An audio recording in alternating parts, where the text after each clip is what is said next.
안녕하십니까? 배팅 부동산 큰 조직은 답이 없다. 해먹게 해주면 승리. 한국은 아닌 것 같아. 진행하도록 하겠습니다.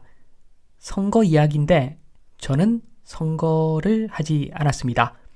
저보고 맞아 죽을래, 굶어 죽을래 라고 물어보신다면 저는 죽지 않겠다가 제 답입니다. 그래서 선거를 하지 않았습니다. 만약에 대한민국 선거 제도가 A 후보, B 후보가 나오고 해당 사항 없다, 포기, 기권 이런 C라는 항목이 있어가지고 만약에 A, B보다도 C가 숫자가 더 크면 A 후보, B 후보 모두 영구적으로 정치를 하지 않는다. 이런 규정이 있으면 저는 선거를 할 겁니다. 그런데 지금은 그런 게 아니죠. 맞아 죽을래, 굶어 죽을래. 요게 지금 선거이기 때문에 저는 선거를 하지 않습니다. 여지없이 이번에도 저는 여행을 갔다 왔습니다. 조직에 대한 이야기부터 합니다. 조직의 수장, 항우와 유방이 생각납니다. 항우는 여당이죠, 여당. 유방은 야당이었습니다. 항우는 강력한 군대를 들고 있었지만 제후 통솔에 실패해서 나중에 결과가 안 좋죠.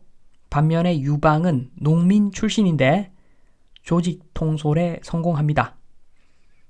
조직 통솔 방법은 간단하죠. 예나 지금이나 관리들한테 해먹어라. 어느 정도 풀어주면은 추종하는 세력들이 생깁니다. 그렇게 해서 유방은 결과가 좋았죠.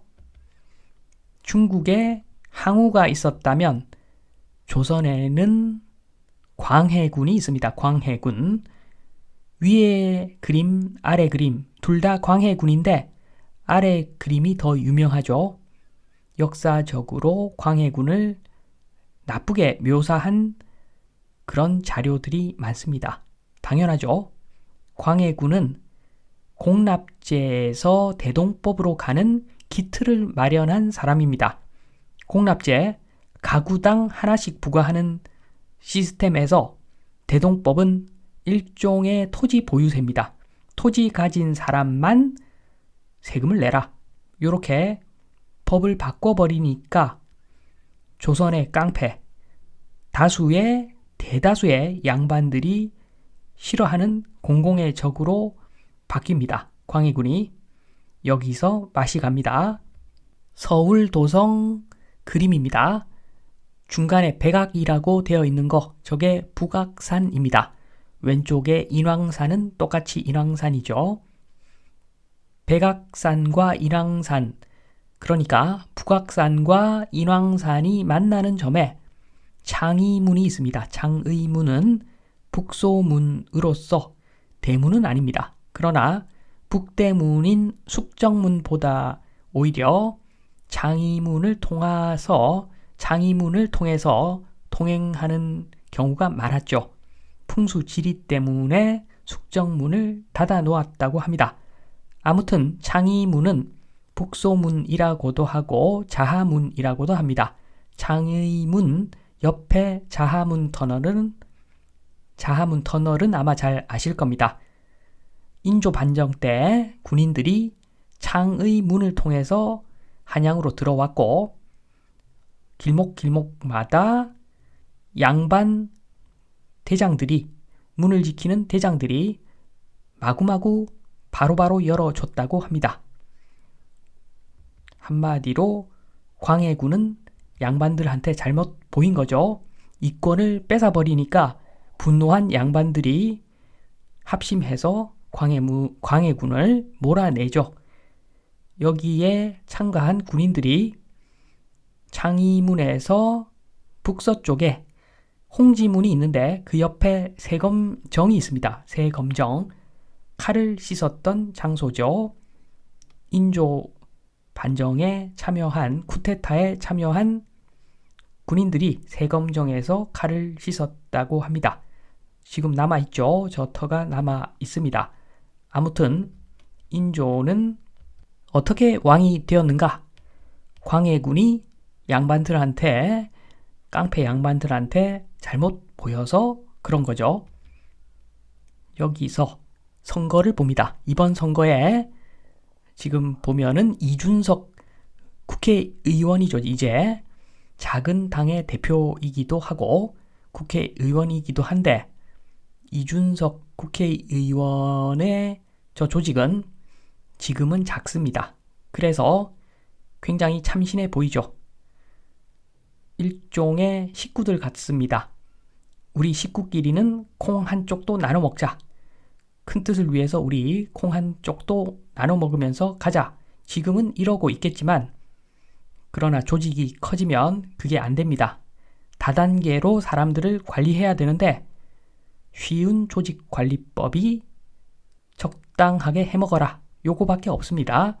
아니면은 조직의 수장이 엄청나게 똑똑해야지 다른 방식으로 조직이 관리가 되는데 대부분의 수장들은 해먹어라 이런 식으로 가게 되어 있습니다. 조직이 커지기 때문입니다. 이 조직의 최하단으로 가면은 여러 가지 국민들이 또 만든 조직들이 또 있습니다. 지금 보시면 동그라미 친 그래프를 보겠습니다. 아파트가 급상승 계속했죠. 요거를 만들었던 사람들, 요거를 만들었던 요런 그래프를 만들었던 사람들이 어떻게 요걸 만들었는가? 전세하고 담보대출을 마구마구 해줘가지고 내수 경기 부양을 하고 이속도 챙긴 것 같기도 하고 미래의 부채죠. 저게 다 매국 행위입니다. 알고 보면 그랬는데 지금 또 돌아왔습니다. 여기 수장이 지금 이재명 씨죠. 이재명 씨 정도 되면은 저는 어쨌거나 애국자라고 봅니다. 비판하는 사람도 많겠지만 대통령 후보 정도 되면은 애국자 맞습니다. 역사에 길이 남는데 어떻게 애국을 하지 않을 수가 있겠습니까? 바보도 아니고 완전 바보가 아니라면 대통령 후보만 되더라도 애국자 맞습니다. 다른 대통령 분들도 다 애국자 맞습니다. 역사책에 나오는데 어떻게 애국을 하지 않을 수가 있겠습니까? 그러나 문제는 지금 저 그래프를 만든 조직의 구성원들이 아직도 여럿 있겠죠. 물론 아닌 사람들도 있을 겁니다. 그러나 저 새까만 저 조직의 수장이 이재명 씨입니다. 그래서 이재명 씨가 어떻게 하느냐에 따라서 우리나라 운명이 많이 바뀔 겁니다. 제가 저기 부동산 그래프만 대표적으로 보여드렸지만 여기에 하부 조직이 또 많습니다. 이번에 아마 일부 의사들 이권이 있으니까 일부 공무원들, 일부 국가지원 단체들, 노조들, 그리고 기타 콩고물 수혜자들 당연히 필사적으로 아마 선거에 참여하고 독려를 했을 겁니다. 이권이 걸려 있으니까. 이래서 걱정입니다. 운명의 시간이 오고 있습니다. 예전같이 인구가 늘어나지 않는 상황이기 때문에 경제가 쪼그라들 겁니다. 이런 상황에서는 운명의 시간이 오고 있는 거죠. 어쨌거나 애국자 이재명 씨가 대통령이 된 다음에 조직이 우선이다. 이렇게 선회를 하면은 그때는 마지막 찬스입니다.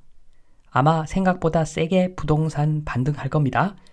그때를 놓치지 마시고 전량 매각하고 이민 바로 가라고 저는 말씀을 드리고 싶습니다.